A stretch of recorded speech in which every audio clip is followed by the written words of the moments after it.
Assalamualaikum warahmatullahi wabarakatuh. Ketemu lagi dengan Ibu Primeta Yuliandri. Kali ini kita akan membahas tentang kebijakan fiskal. Ada yang pernah mendengar apa itu kebijakan fiskal? Nah, di sini Ibu akan menjelaskan secara detail apa itu kebijakan fiskal.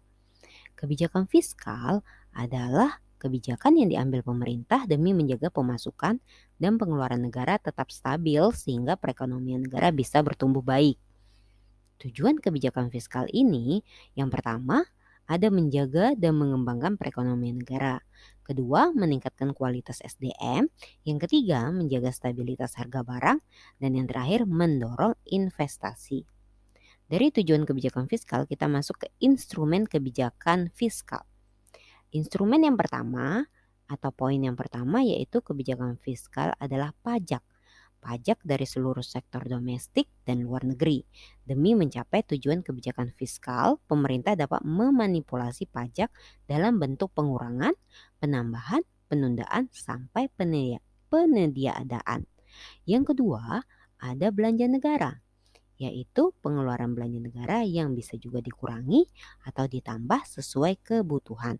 Apabila neraca pembayaran setiap negara defisit, maka pemerintah bisa mengurangi pengeluaran belanjanya di sektor tertentu. Misalnya, penundaan pembayaran THR bagi PNS. Yang ketiga, ada obligasi publik. Instrumen kebijakan fiskal yang ketiga ini adalah penerbitan obligasi atau surat utang bagi warga negara. Berbeda dengan utang luar negeri, obligasi publik memiliki coupon rate atau bonus komisi saat pemerintah mengembalikan pinjamannya ke masyarakat. Selanjutnya kita masuk ke jenis kebijakan fiskal dari segi teoritis. Yang pertama, ada kebijakan fiskal fungsional. Kebijakan ini adalah kebijakan yang diambil demi meningkatkan kualitas ekonomi secara makro dengan dampak yang baru terlihat dalam jangka panjang. Contohnya, pemberian beasiswa kuliah, bantuan pendanaan startup, dan sebagainya. Yang kedua, ada kebijakan fiskal disengaja atau terencana, yaitu kebijakan manipulasi anggaran negara. Fungsi kebijakan fiskal satu ini adalah untuk menghadapi masalah tertentu, misalnya pandemi dan krisis ekonomi. Contohnya alokasi APBN bagi sektor kesehatan di masa pandemi dan relaksasi pajak usaha. Selanjutnya ada jenis kebijakan fiskal dari segi penerapan, yaitu yang pertama kebijakan fiskal ekspansif.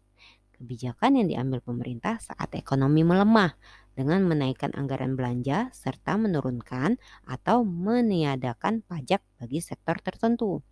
Fungsi kebijakan fiskal ekspansif yaitu demi meningkatkan daya beli barang sehingga perusahaan tetap bisa melakukan produksi tanpa memecat pekerja. Yang kedua, ada kebijakan fiskal kontraktif.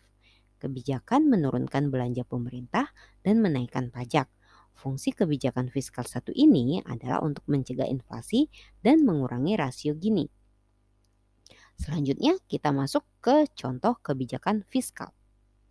Contoh kebijakan fiskal di Indonesia yang pertama yaitu tax amnesty. Pembebasan pajak berupa pengurangan atau peniadaan dalam kurun waktu tertentu bagi masyarakat yang mau melaporkan seluruh kekayaannya. Contoh yang kedua adalah subsidi BBM dan gas. Tujuan kebijakan fiskal di bidang bahan bakar ini adalah memperlancar mobilitas dan transaksi ekonomi masyarakat. Demikianlah hasil paparan Ibu tentang kebijakan fiskal. Mudah-mudahan kalian paham dan mengerti apa itu kebijakan fiskal.